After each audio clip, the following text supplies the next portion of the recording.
to hop on. We'll give that a second.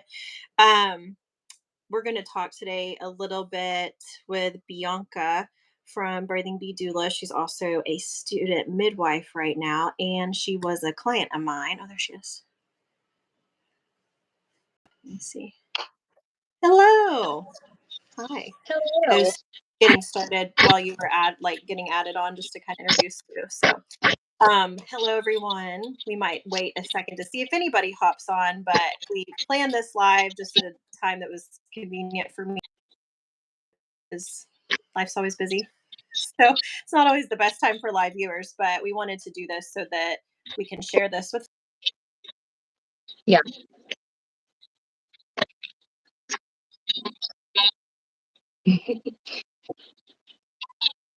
You look beautiful.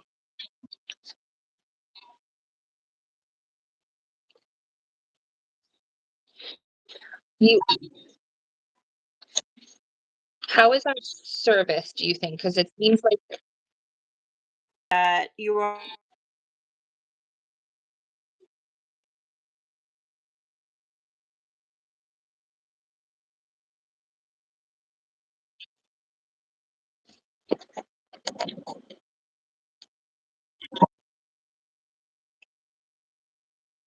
it's either yours or mine. I don't know, but it does seem like it's kind of cutting in and out.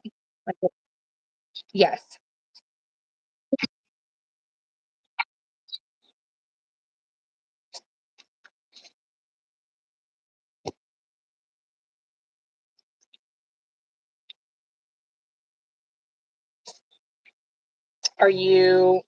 Do you see me clearly?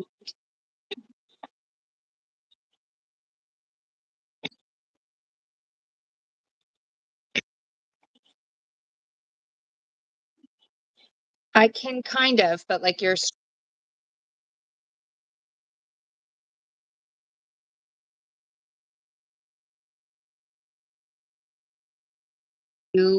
Hey, Kelsey. Oh, do you know your Wi-Fi? I'm gonna just add Wi-Fi and no, so you won't see a second. We're just making coffee. My sister, I'm at her house. Real life. Okay, hold on. I'm gonna see if I can add Wi-Fi. So.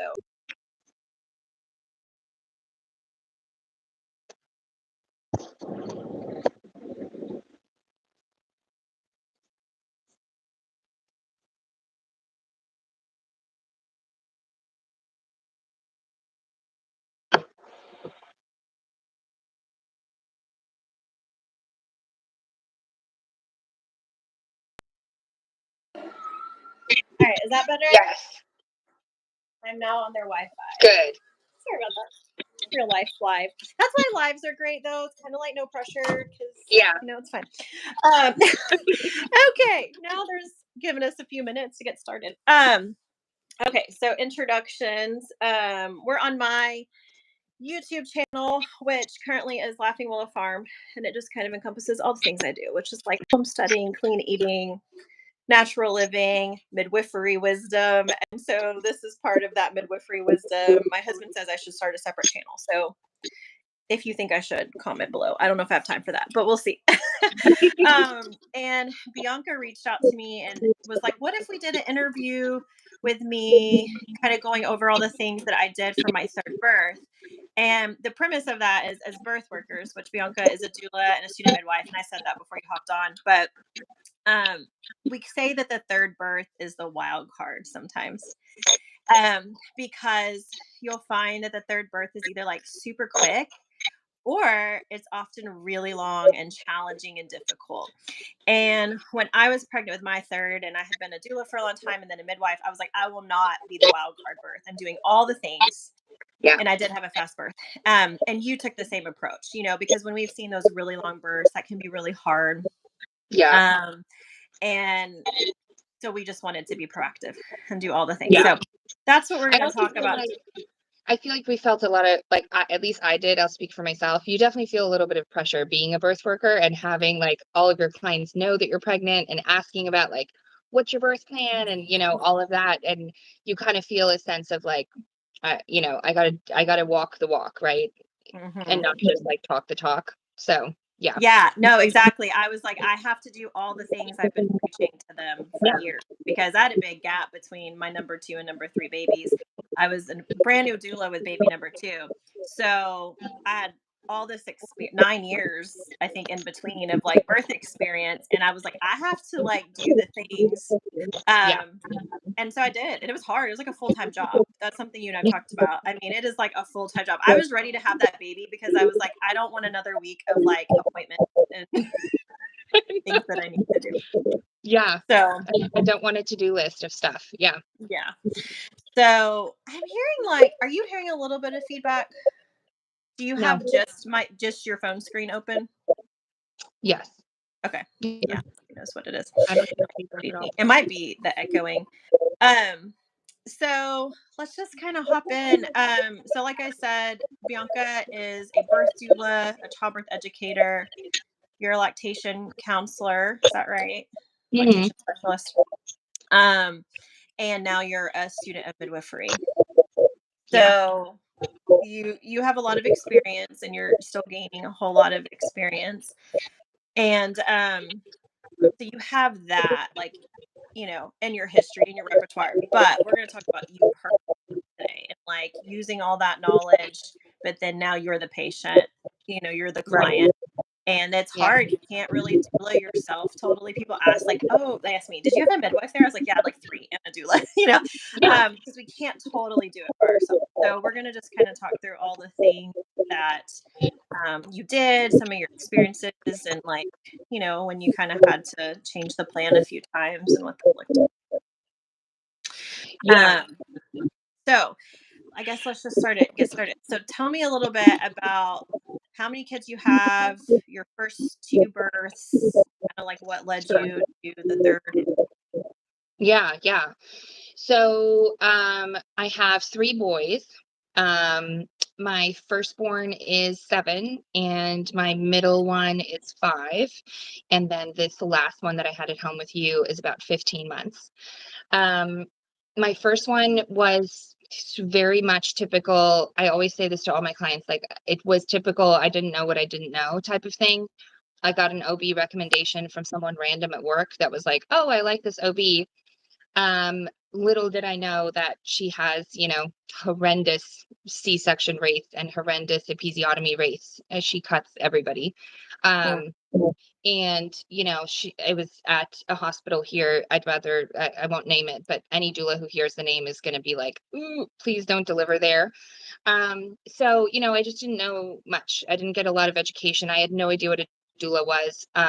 I took the free childbirth class, the hospital childbirth class, and I went into it being very much like, I'm gonna have a natural birth. Like, of course I'm gonna, like I almost had like such a conviction around, like, I know mentally how strong I am, and like I know that I can do this. And I think my husband is prepped enough with like the videos I've showed him and like told him how, my code word and how I don't want an epidural and blah blah blah.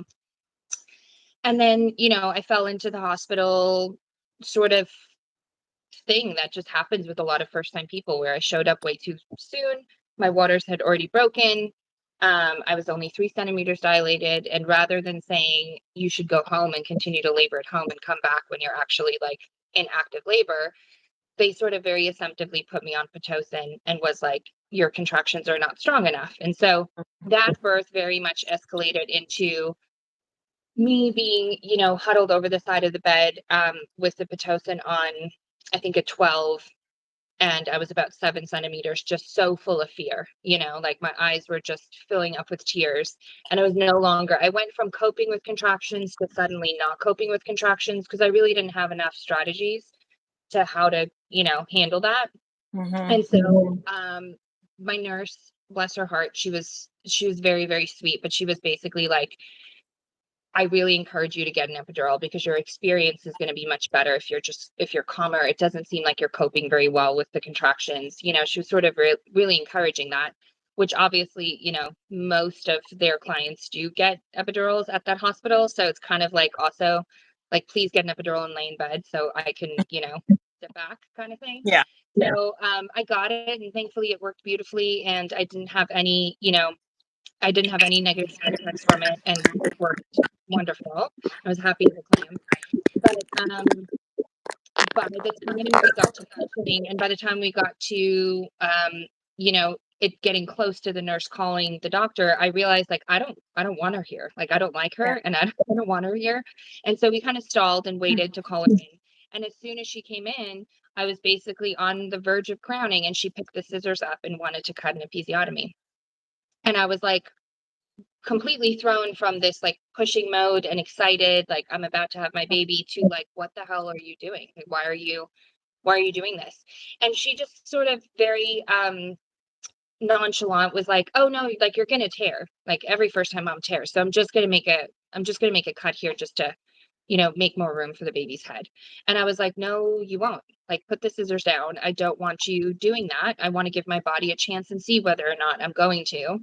And so she didn't. And I did have a very average-ish second degree. And she was really ticked off at me. She was like visibly and audibly sighing under her breath. She complained to the nurse because now she had to stitch a tear that was, a natural tear rather than just a straight line thing. And that's what she's used to doing. So that experience left me with like a lot of healing. I was sent home with narcotics.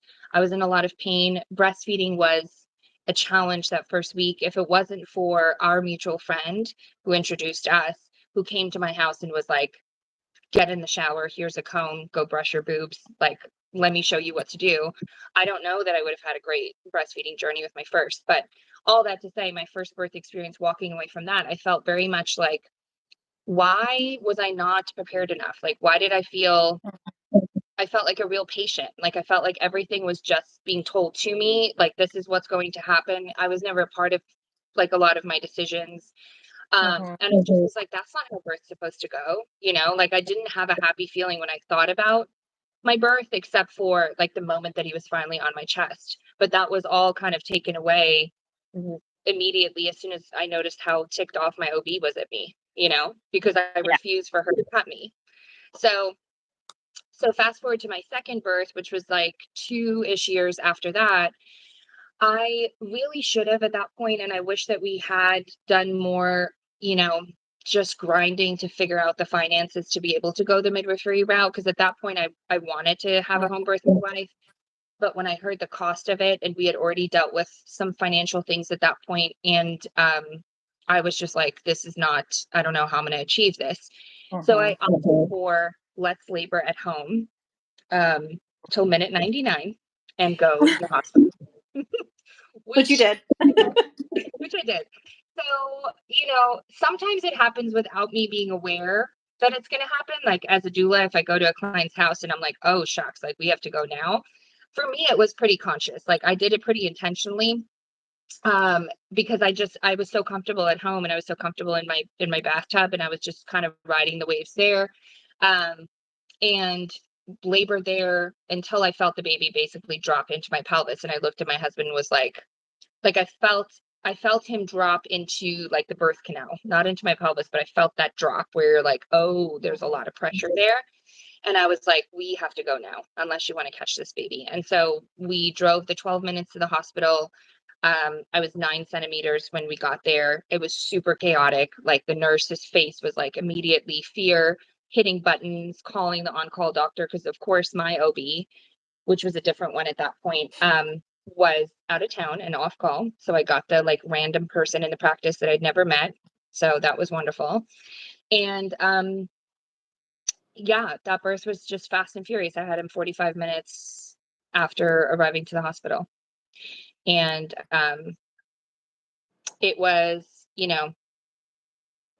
it was chaotic in that showing up to the hospital when you are so far progressed is like, everybody is like shocked, but it gave me the ability to put a lot of the power in my own hands, because I wanted to avoid the unwanted interventions and the additional questions and the, all of the things that came with the first one.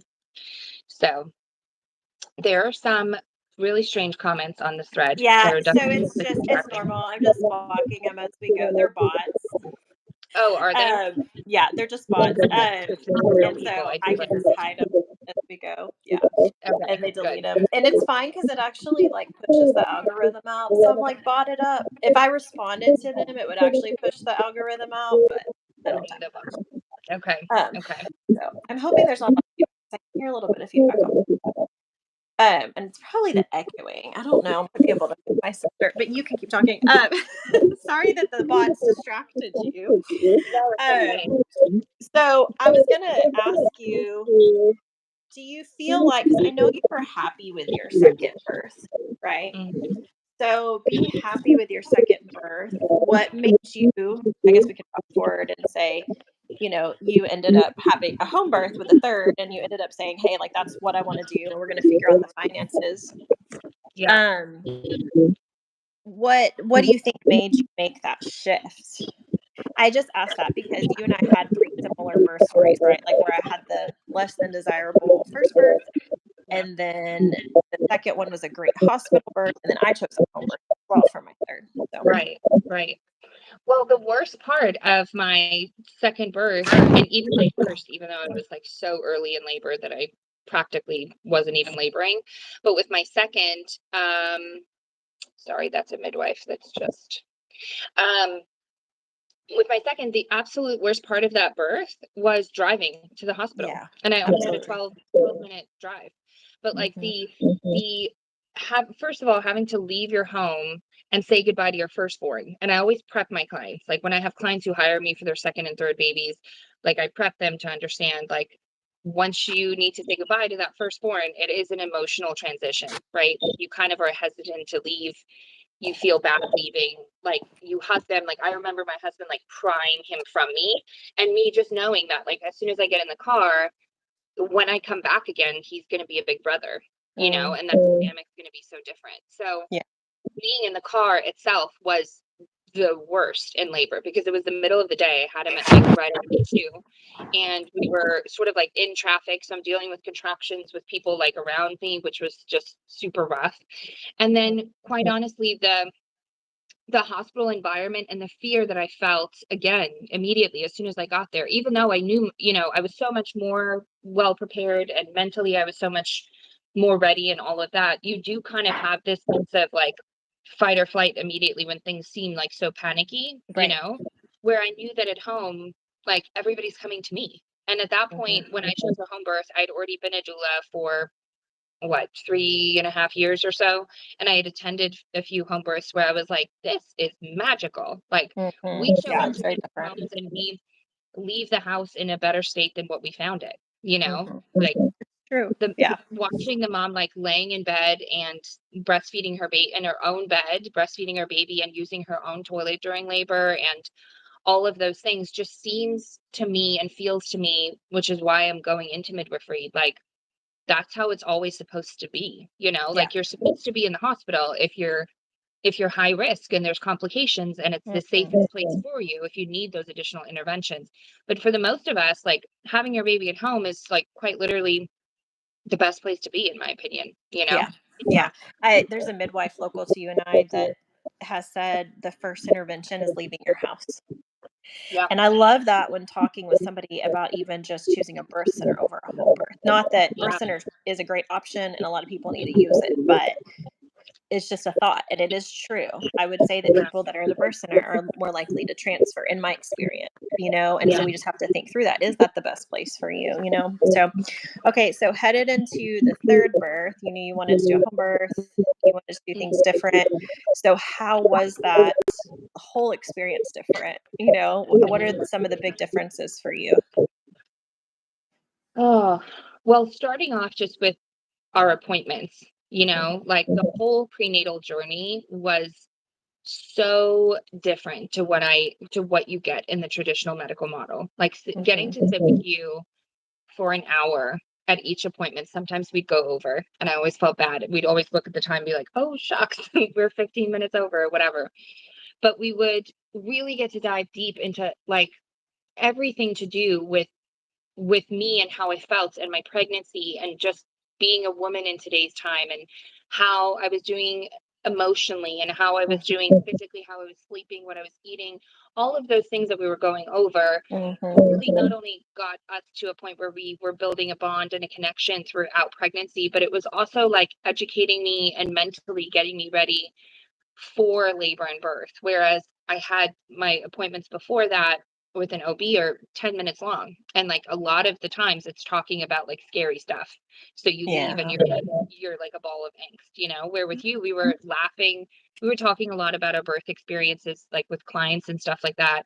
And sort of just like birth worker talk. But we, that was a big difference just in terms of how I communicated.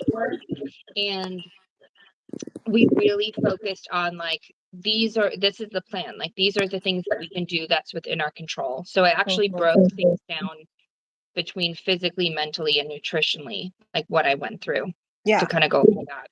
All right. So well, go for it. Good. So physically, I signed up for the Spinning Babies Daily Essential class thing that you had recommended. It's like a one-time cost and you have access to the video series. I went through it, I'd say probably once every 2 weeks or so. The first couple of times I did it, it was definitely boring, but like it's the most boring. So I was like, but so you know, worth it though, but boring. Yeah, it's worth it. I knew a lot of it already, but it's helpful to have that information to just watch it so you don't have to think about it. You know, it takes the pressure off, like trying to figure out your own movement.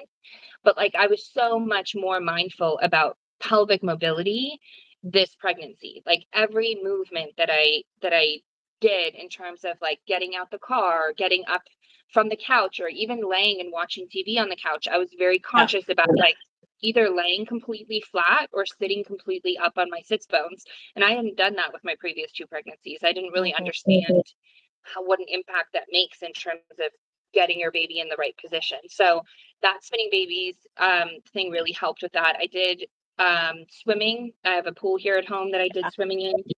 A couple of times I had to like convince my husband, like, we have to put the heater on and we're just going to swallow the cost. Like, I need the pool warm because I mean, I had it in February. So I was like swimming, you know, November, December-ish. Swimming to me is always like my favorite exercise for pregnant people to do, just because the buoyancy right under the water and being able to like really get your hips and your pelvis moving is so beneficial. So I did a lot of that. I did some prenatal yoga, just like free prenatal yoga classes on YouTube. I did at home. I really aimed for 300 to 500 squats a day. So it wasn't every single day, but I'm definitely one of those doulas that preaches to my clients the importance of squats. And that's just short. You know, I did 10 at a time, 10 while I was brushing my teeth, 10 while I was making coffee. You kind of knock it out like that. I think the fact that I was a doula also was helpful for my pregnancy because there were nights that I was awake all night and I was exhausted, like super pregnant in the hospital, but I did have many opportunities where I could sit on a birth ball and just like, you know, do my figure eights and do all the things that I recommend for my clients. So whenever I was at a birth or I was at a prenatal demonstrating things for them to do, I also kind of got those things in myself, you know, during my pregnancy, which is helpful. And then of course I saw my chiropractor. Shout out to Bree, love you. Saw her regularly, especially after like a hard birth and stuff. But she was able to always make sure that I'm like, my pelvis is in line, my baby's in a good position, my back feels good, all of that. Did you see a chiropractor before with the other 2? I did with I did. He was not. He was Webster certified, but he was you not. saw Dr. Coster, didn't you? I did. Coster. Coster. It's been a while. Yeah. Is it Coster? Yeah. Coster. I'm thinking of, Coster. Coster. And then he had another doctor take over there and take his place there in that same practice. So I did see them. And then I switched over to Bree for this last one because she was just so much closer. And so all of that was really beneficial. And then I was also, you know, like I said, just super mindful of like when I'm down on the ground, for example, like reading, when I get down on the ground, I'm reading to my toddlers or whatever, I'm going down into a nice, even, deep squat. I'm spending a second there to like stretch out my legs, you know, things like that, where I was just moving intentionally, I guess is how Yeah. you could put it. Like any opportunity I had, if I saw stairs, I'd be like, oh, great, let me do these stairs sideways, you know, like I just was sort of like mentally, my head was in the game that way of like preparing for it. And then moving on to sort of like mental preparation, I did again reread the Ina May's Guide to Natural Childbirth that I recommend definitely to people. It's a great book. Same. I really love that book. Yeah. Yeah, right. I focused a lot also on affirmations and visualization. Um, some people will be like, oh, that's so hokey and like that doesn't really do much. But I've had so many instances with clients where they've visualized their baby, either a baby's breech and we need the baby to turn, or they've, you know, manifested their birth like visually in their mind. Like there is a mind and body connection when it comes to this. And whether you believe it or not, it's there, you know? So I actually have a client right now who's very much like wanting to go into labor. And I was like, you need to let go and like let your mind, you know, kind of take over. So I did a lot of that in terms of like when I was driving, which I do a lot of driving, obviously as a birth worker. Every time I'd be driving, I'd be thinking about my birth. Like I'd picture, you know, getting in the water. I'd picture pushing him out. I pictured, you know, pulling and catching him and bringing him onto my stomach. I pictured dealing with contractions. Um, each time I would go to the bathroom, which thankfully, like it sucks as a pregnant woman to go to the bathroom so much, right? It's always irritating having to empty your bladder all the time. But it is an excellent time for you to take that opportunity to practice breathing through a contraction and letting your pelvic floor release. So like each time I go to the bathroom, I would just sort of sit there, put my feet up on the squatty potty, like release my palms, my hand, drop my jaw and just breathe really nice and deep so that I kind of like condition myself like mentally for dealing with contractions on the toilet and also like those intense ones, which you did. Yeah, I was gonna say, which worked out. You have pictures. We have a couple with some good photos on the toilet. Yeah, it still sucked. It was really hard, but like it was, you know, it was practice. And then when I did it, it felt familiar, you know, Right. it was kind of like, I've been here. It's like riding a bike. Um, and then I listen to a ton of podcasts. I'm a big fan of podcasts. There are like a bunch of great ones around birth. Watch birth videos. And then I really was mindful with sort of connecting with my baby through meditation, like through just intentional, like slow breathing in my room when things were quiet, putting on a few meditations to listen to. That was kind of all a part of like my mental prep. When I will go into his birth here in a second, but I firmly believe kind of like how it started was, you know, I remember texting you the night before or the morning of, and I said last night, I told him before I went to bed, I held my belly and I told him, you can come tomorrow. Like, I'm ready for you to come. And then at 5 a.m., he woke me up with my first contraction. So, like, you know, I just feel like there was that connection with him that I didn't have with the previous two in terms of like just the confidence of things unfolding and just knowing that it was going to be beautiful. Yeah, it's a big deal. I mean, I think I shared on something that we'll kind of talk about, but we have previously recorded an actual like tips, that we go into detail on things that people should do to prepare for their birth, like what Bianca's talking about, but more in detail for people. And in that, I talk about the fact that with one of my babies, my second one, I would visualize going into labor on a Monday, Wednesday, or Friday because I wanted to labor at my chiropractor, and I did. And my birth played out very similar to what I imagined. And the other side of it is we have to be open-handed, right? Like we can't control all of it, but I do believe that birth is 80% mental, so we do have to have that mental preparation and expectation if we hope for it to go that way and want it to go that way. So, kind of go. Oh, you were going to go over the nutrition and supplements preparation as well. Yeah.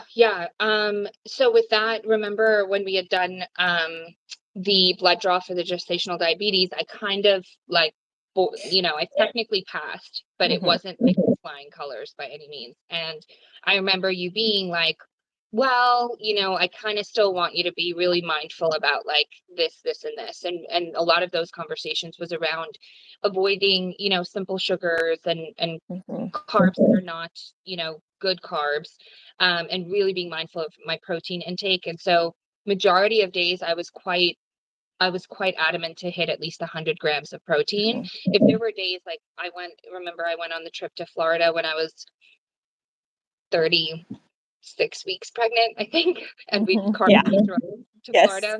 Bad idea. Don't do that at 36 weeks pregnant. But I do believe um, I might have warned you. yeah, I remember. But I was like, but my kids need a holiday by the beach. Yeah. It was a bad idea, but whatever. Um, but like there, when we ate out and stuff like that, I enjoyed, pasta and all the fun stuff that I love Hmm. normally. But like for the most part, I was conscious of just making high protein choices, especially as a Hmm. birth worker.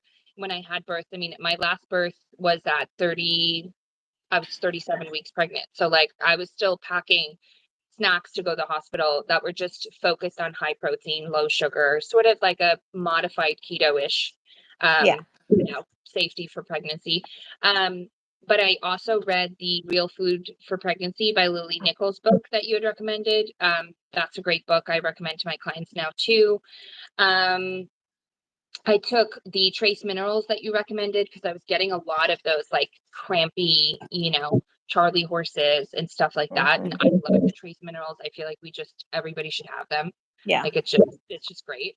I took the GLA, I took the whole food vitamin C. I was also conscious of having more natural sources of vitamin C just to kind of make sure that my amniotic sac was nice and, just all the reasons to like up your vitamin C at that point in pregnancy. Hmm. Even if it's just a lemon a day in my water, I was Yeah. like conscious of doing that. Um, I did homeopathics. Remember, we had that homeopathic routine that really I Hmm. started it that day, the day I Hmm. went into labor, and it worked pretty well.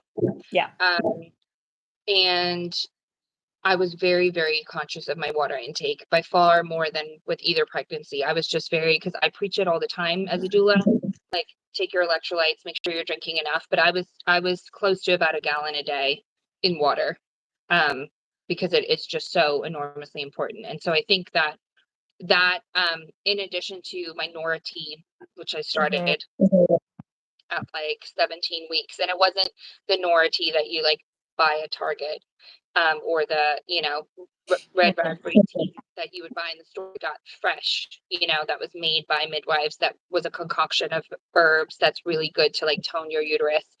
And I did that quite regularly, just a steep cup of that. Hmm.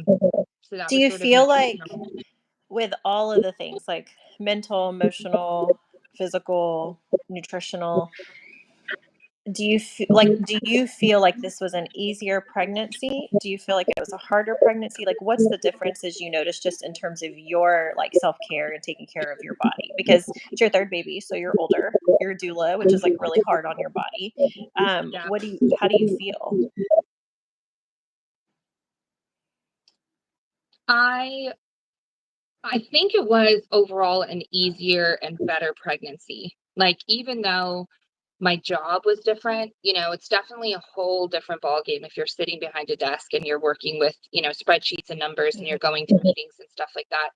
I almost felt pretty disconnected from my previous pregnancies because I'd be so busy like in work mode mentally, um, that you would kind of forget you're pregnant until you like get up from your desk and Mhm. walk away. And then you'd be like, oh yeah, like I've got a baby in here. Where as a doula, being surrounded by birth and pregnancy and babies all the time, sometimes those were heavy emotions, which were difficult to deal with as a pregnant person. Like you and I spoke about that, like some, experiences that we had where it's like just really hard when you have a baby yourself and you're like holding Mhm. that space for somebody.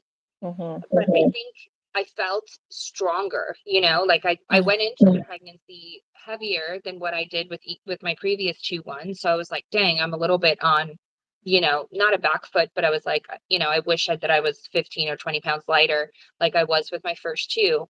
But I was stronger in it, in that I was so much more intentional with what I was doing and Mhm. moving my body. And I was so much more, working for myself, just connected and mindful in terms of like well, today I'm going to have a nap. I'm going to schedule my time. I've done my workout this morning. I'm going to have a nap to like rest my body and my soul before the other kids get home. And those are all things that I think is a privilege in our situation, Mhm. that like a lot of other people can't do when they're pregnant, when they're feeling Yeah. overwhelmed or something like that. So Yeah. No, I agree. I mean, yes, I would say that was the case for you just from an outsider.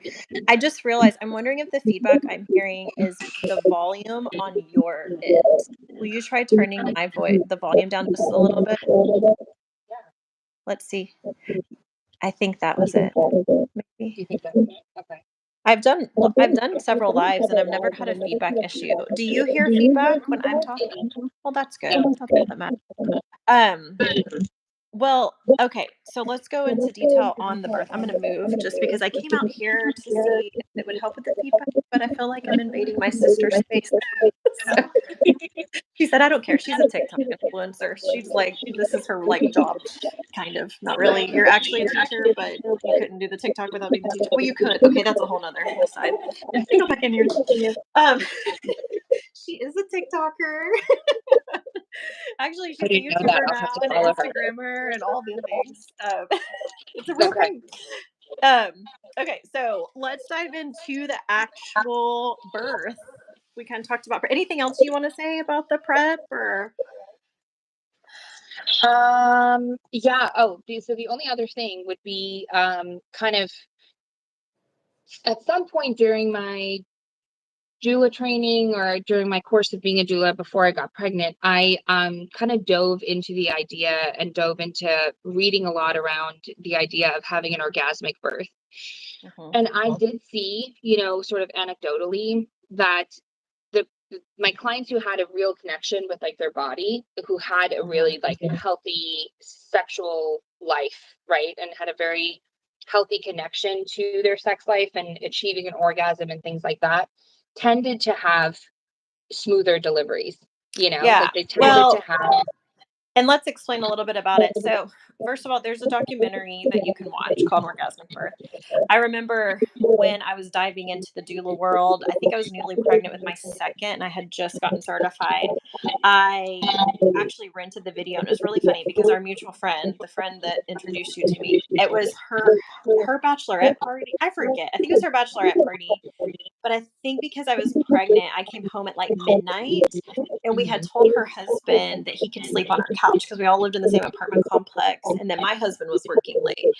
And so I'm in there up till like 2 a.m. watching Orgasmic Birth, like totally forgetting he's asleep on my couch, which is kind of Oh funny goodness. because, of course, it's all birth noises. If you're familiar with birth noises, they can sound all similar, Yeah. And there's a saying that like what got the baby in is what gets the baby out, and Yeah. so it all plays hand in hand. And so the interesting thing is that a orgasm is a contraction of the uterus.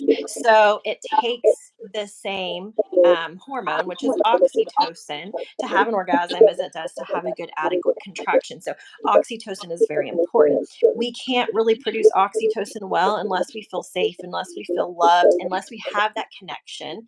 Yeah. Actually, people have different amounts of oxytocin receptors, which is interesting. You can actually have so many that it can cause anxiety when having an orgasm. So Wow. there's a whole lot that comes around that. And so the idea behind orgasmic birth from like a biological standpoint is that it's that ability to allow oxytocin to work for the body. Yeah. And so I think you're going to kind of get into this, but there's an idea sometimes about what orgasmic birth might be just based on the term orgasm. Like some of us, I have a large Christian following, and using that word may be uncomfortable for some people, but I'm a big fan of teaching Christian women how to talk in a healthy way about Yeah. their anatomy and their body. Um, and that comes from purity culture of my generation a lot of times. Yeah. So all of that to say, because of that, sometimes women have an unhealthy connection even with some of those feelings or experiences. We know that trauma can play into that as well because there's like an Yeah. unhealthy connection. And so sometimes when we hear orgasmic birth, people kind of run from that. That kind of scares them. Yeah. And leaning into the idea of like, what is our anatomy? What is our biology? And that we need to feel safe in order to have a birth that is smooth, that is efficient, that works well, that is the right amount of discomfort, or some people call it pain. And while you and I have seen people have somewhat of an actual orgasm at birth, Yeah. it's all work. I've never seen somebody not have a birth that was some amount of work. Yeah. And Yeah. so kind of go into your experience around it, because you were like, okay, I like this idea of an orgasmic birth. I've seen women kind of hit that peak before, right? As the baby crowns, it allows them to cope with it, allows them to have an Yeah. efficient birth. And so you went into this birth going, I would really like to have an orgasmic birth. Yeah. Yeah. So, for context, like I don't know that I truthfully and honestly have experienced an orgasm, you know, during my 20s at all, basically, until I actually experienced one and I realized like, oh, this is actually what this is supposed to feel like. Did I realize like, oh, this is what this is, and then going into my third birth and knowing that it was going to be at home, and knowing that we were going to have the privacy that we wanted. And I know that we had spoken, when we spoke about sort of my birth preferences and the plan for the day and stuff, was around like just a lot of privacy, like Mm-hmm. come in and monitor baby when you need to, and feel free to squeeze my hips when you want to. But like for the most part, I wanted my husband and I to have privacy that we needed. And um And I during probably should say, let's keep it PG-ish. Mhm. Okay. Okay. Yeah. Yeah. So Probably should yeah. have said it, because I Okay. knew we were going to talk about this, but I probably should have said, just because I have people that watch that their kiddos will be Mhm. around. So, okay. Yeah. Yeah. So, I had times during my pregnancy where I definitely experienced stress, like we went through in our previous video that we recorded. My husband's company did a really fun thing and let him go when I was like Mm-hmm. 35 weeks pregnant. Um, and that was like a big company layoff. And we were just like, oh, great. Like he's like without a job now, Mm-hmm. And so I found myself having moments of like high stress and stuff, where I knew that the things that are within my control, like breathing and nutrition and meditation and orgasmic release, are all those things that are getting my oxytocin to flow, right? And getting those stress hormones out of my body, and getting Mm-hmm. me kind of back to center, if you will. And so that practice, which was a few times a week, maybe 4 or 5 times a week, was something that I was able to involve into like my daily, way of prepping for birth, if you will. Like it was just sort of like it, quite literally, I could feel a difference afterwards, of like mentally, it's almost as though I could feel my brain firing differently, and me just feeling happier, like just feeling more relaxed and happier in that sense. Mm-hmm. And so during labor, that was the goal of being like, this is going to be one of the tools. I remember I asked my friend for her TENS unit, which I was like, should we give it a try? And you looked at me and you were like, are you experiencing anything in your back? And I was like, no. And you were like, put it back, put it back in the drawer. The same thing with having that tool available for me during labor was just like, Which a it, TENS unit, just so people know, is kind of like little electro patches you can put on different muscles of the body. So we like to use them in labor on the lower back, mid back, to kind of grab onto those muscles during a contraction to kind of help with pain. But there were several things you were like, should I do this? Should I do that? And every time I'm like, but it's all like, what you're doing is working. Like yeah, everything you were doing is exactly. working. Yeah. Yeah. I think I felt, because I knew it was my last birth, that I almost was like, Mhm. oh, let's give this a try to like see it, I Mhm. just kind of wanted to like experience what that would be like. But Mhm. all that to say, I was able to achieve one orgasm during labor, and it shot me to the moon in terms of oxytocin release. Like my contraction went from, Mhm. I was coping reasonably well, to holy smokes, that contraction was intense Yeah. after. And So I was like, I had an no. experience with a client. Well, I've actually had this experience more than once, but I have one that was very memorable with a client that long story short, her fluid level dropped very quickly and dramatically. And so we needed to naturally kind of induce her to get her to have a baby. And she was still breastfeeding her maybe 2-year old or something. And so contractions were going, I think she was like 5 or 6 centimeters. And I was like, can we nurse the baby? So, or the toddler. So the toddler comes in and she nurses him. And even like as she's nursing him, is because just so in case people don't know, that Yeah. again, it's the same hormone. It's the oxytocin release, right? And it creates a contraction. And so the oxytocin release of the stimulation of her breasts were also stimulating her uterus, right? That's kind of why I've told some younger couples. I remember counseling a younger couple in my church in an appropriate way Yeah. that, explaining to them that nipple stimulation is something that will help her, Yeah. achieve pleasure because it's oxytocin release, Yeah. and it was like this aha moment for them. And again, that kind of just goes back to understanding the body in a healthy way. But this toddler comes in and starts nursing. I mean, she is immediately, that contraction is through the roof. She allows the baby to go one more. And I mean, she had to break the baby off. We had a baby 45 minutes later. She went from Yeah. 6 centimeters to a baby in 45 minutes from that oxytocin I release. believe that. I've sent clients, again, like privacy, right? And you guys spent a lot of time in the bathroom, that was like your private Yeah. place, which was great. You Yeah. could use the toilet and the tub and you could just have privacy in there. And I Yeah. would just kind of come in to check heart tones. But and you had the baby in there. You had the Yeah. baby in that, candle lit little den that you created, even though your room was such a den of safety, because you were intentional with that too. One step further was into the bathroom, was just Yeah. another little close area for you to feel safe. And so I've sent couples, into the bathroom, into the bedroom, and we're going to give you 45 minutes, or you come out and get us, and they go from having contractions that are there to we can hear she's pushing. All of a sudden, we'll Yeah. just hear pushing, and we all come in.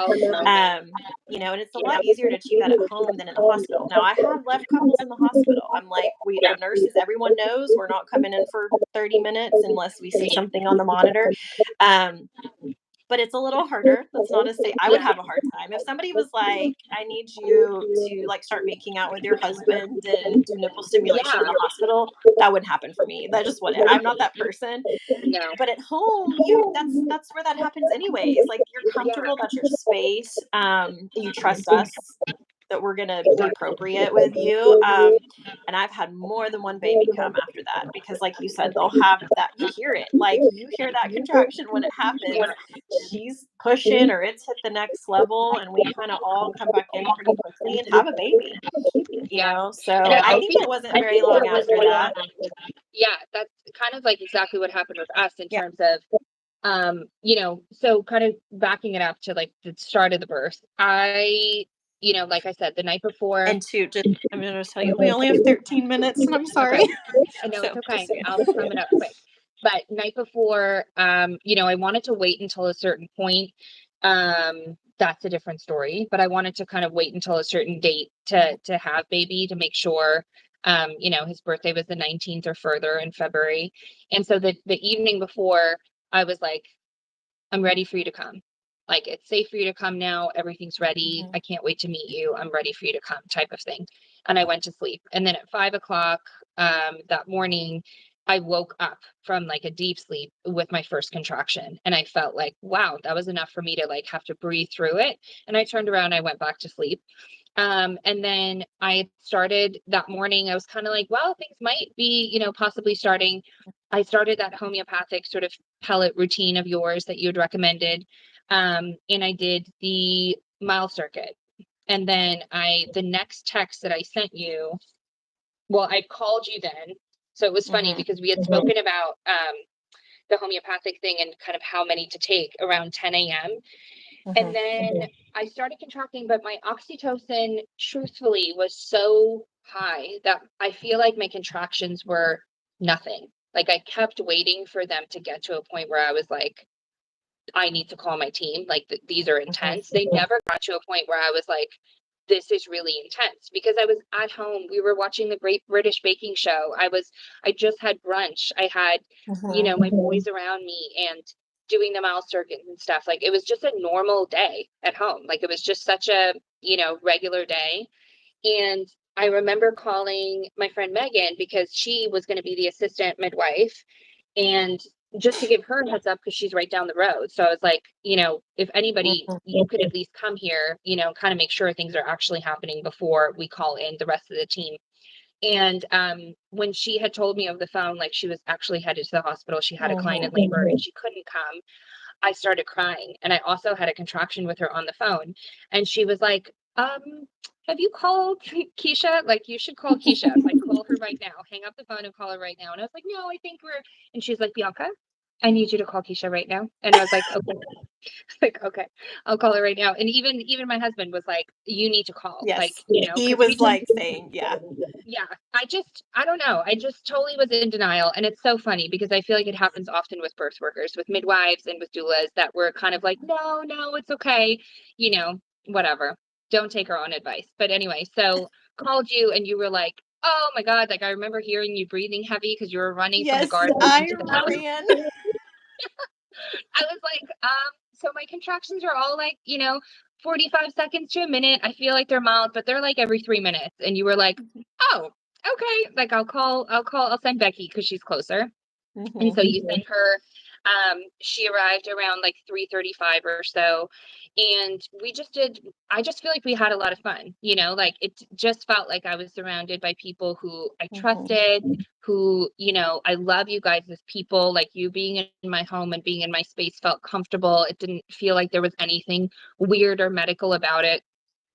Donovan and I spent a lot of time like with him massaging me and holding, kind of slow dancing, holding around his neck, kissing. We had a lot of privacy in the bathroom, like we mentioned. I moved from the floor on the yoga mat with my glass of red wine, which I highly encourage. Like if you're going to have a baby at home, you can totally have a glass of wine if you're going to get narcotics in a hospital, like, and it was just like a really nice, like we were laughing a lot. Like there, even if you watch my birth video, you'll see how many times we were just like laughing hysterically, And so that just really had my oxytocin high. And then after I had done those contractions on the toilet with you, where the first time was that I had that release of like really sort of crying, those were really intense contractions. That was obviously transition. And it was like that moment where both of us realized like this baby is coming and this is transition.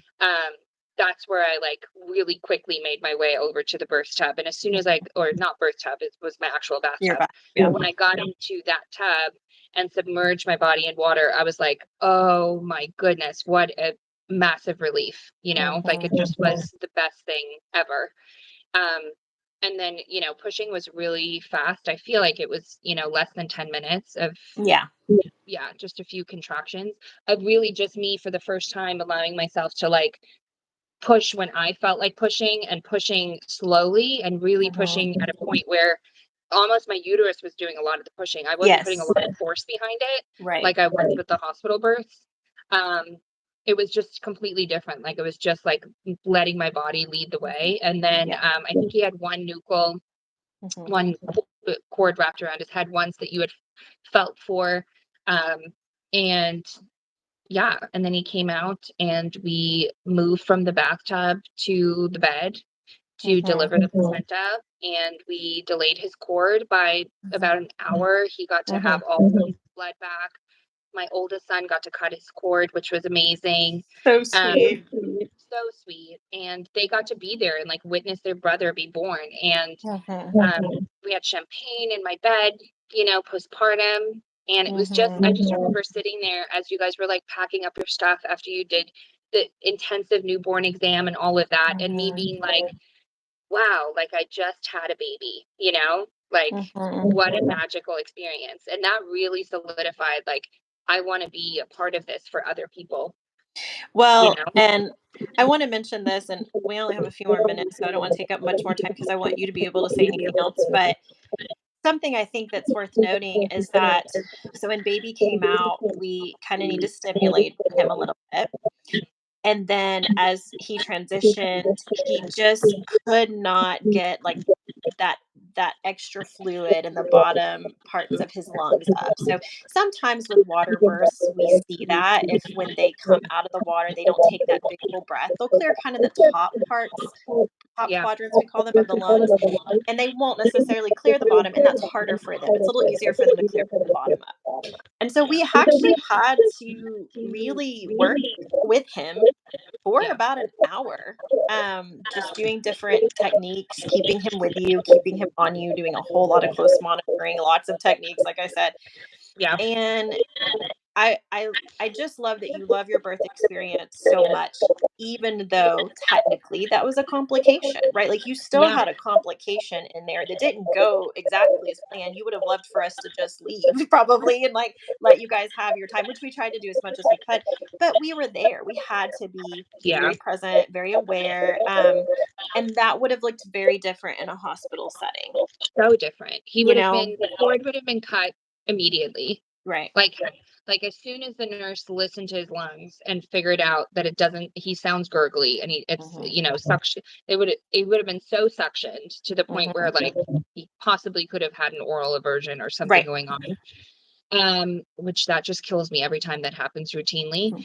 And then his cord would have been cut. He would have been whisked away to the warmer. And if the the deep suctioning that they would have done didn't clear stuff, he very well could have had an NICU stay for like no reason.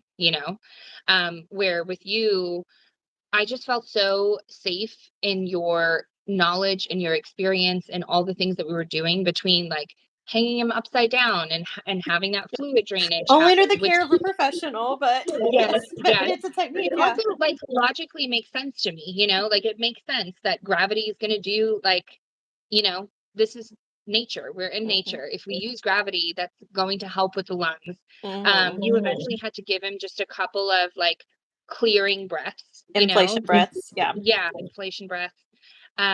But I just felt so safe and so like just knew that he was cared for. And it wasn't anything that had me feeling scared at all, where it would have been a Mhm, completely different story in the hospital, as I've seen, so many different times. But I yeah. really feel like that not only my pregnancy being with a midwife that I felt so cared for and that I felt so like in charge of my own pregnancy and my own body, and then having a birth that felt so empowering and so just like feminine and just the way that it was meant to be. Like Mhm, it just felt raw and primal and like just spiritual. It felt like all the things that you imagine like birth to be when it's like a mhm, magical birth.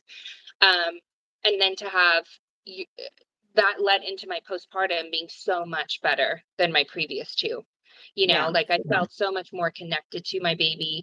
Nursing went so much easier. I mean, you were on my couch at what, 24 hours coming back for the second Yeah. for the home visit, and you were like he's gulping milk, and I was Yeah. like, my milk is in. I don't know why or how it's possible, and he was literally taking big gulps. Mhm. It's crazy how we see that because I had so much experience with hospital birth as a doula, and once I became a midwife, I think that was the craziest difference is how frequent we have someone's milk come in the first 48, if not earlier, especially if it's not their first baby. Yeah. It's crazy. But so Yeah. I'll just say this one last question. Do you think if you had another child, like, would you do anything different? Is there anything else that you're like, I do wish I would have done this, or I would kind of look at this differently? Nope. Okay. I would maybe give birth like outside in a tub outside, I like wanted under the to do stars. that. That would be Feel you. great. But then that would mean that I would have to be pregnant for a certain portion of the summer, which I feel like sucks. I love having winter babies. So, but that would be the only other thing is just like Yeah. being outdoors, like more connected to nature. Yeah. Um, So all everything in went all, would you maybe having say my that, husband catch or having one of my other boys catch the baby or something like that would be a yeah. cool part of it. But they were so young, at when I had Dean, and yeah, that would have not. It was not about that life of having them in the tub. But in a different scenario with another birth, I'd probably have them catch for fun. Do you feel like kind of all in all, you kind of went into it going, I want an orgasmic birth, and I'm going to throw another term out there. Do you feel like what ended up happening was more of a physiological birth, like what you would term a physiological birth? Yeah, yeah. I think it was truly the first time that I was able to like understand the immense power that like your hormones and your mental state can have on like your physical being, because I quite literally saw you do this and this is the result, like immediately, like feeling that immense difference when it comes to feeling safe and having your oxytocin flow and having all of your happy pain fighting hormones flow through your body has such an impact on your birth and how you cope with your birth and how effective your contractions are and how much you perceive pain. Yeah, for sure. Because then you ended up having what we would call like the fetal ejection reflex, which is that baby just coming, Yeah, which goes hand in hand with a physiological birth. And I just think exactly. it's really hard to achieve that in a hospital. Yeah, There's just so much going on. You really have to be in a safe space. You have to let all the hormones work for you. I know. Um, and truly to have a physiological birth, we actually don't talk even to a woman between the delivery and the delivery of the placenta, which I would say is less common. Oftentimes, we'll get her up out of a tub if she's having a water birth. Not always, just depends on the circumstances. But yeah, I think you really did, and I think that's why it went really smooth. It went, really well. You coped really well, and so Yeah. all of that helps. Well, Bianca and I mentioned earlier we recorded um, a video that goes through some of the very specific tips in which she just talked about on things that someone can prepare for no matter what kind of provider they're with. It is kind of geared towards a home birth, but that being said, it's applicable to anybody wanting a natural birth. And so I'll link that, which is on my Patreon. So you do have to pay $3 a month to get access to it, but Bianca has it as well. So if you reach out to her and inquire with her about becoming a client, that's something she could share with you too, because it is valuable. It's a lot of our time and knowledge put together for folks so that they can apply it to their emergencies. But I'll link my Patreon. And thank you so much for sharing. Thanks for letting me be your midwife. It's always an honor to be a birth Being worker's my midwife. midwife. I wish I could keep having the baby so you could just keep being my midwife and we could just keep doing this round and round, but Yeah. it's not how life works. Not No, I practical. do have some that do that. They just keep having it's great. Yeah, But my husband's not yeah. about that life. Yeah, no, we're done. But Yeah. you were fabulous. I love you and you're such a mentor to me, and I look forward to hopefully working with you one day and learning Yeah. more from you. But it was Yeah. a great birth to largely because of you, so Well, thank you. Well, I'm excited for you to be a midwife, you know that. So you're hanging thanks. in there. Midwifery school's not for the weak. No. It's the hardest thing I've ever done. I one time had somebody when I was a student. She looked up at me after her natural birth, and she knew I'd had a natural birth, and she goes, "Oh, was natural birth the hardest thing you've ever done?" And I looked at my precepting midwife, and I said, "No, midwifery school is the hardest thing I've ever done." Yeah. Yeah. It's hard. And Yeah. being a midwife might just be a little harder, but it's such a gift, to us Yeah. even. It's a gift to it's the whole thing is a gift. So, well, Yeah. thank you. And thank you to anybody who's hung in there with us. Me and my post workout self. I'm having a sister's weekend. So I'm at my sister's house and making it happen. But thank you so much, Bianca. Thank I'll talk you. to you I hope you later. have a good time. Have a All good right. day. You too. Bye.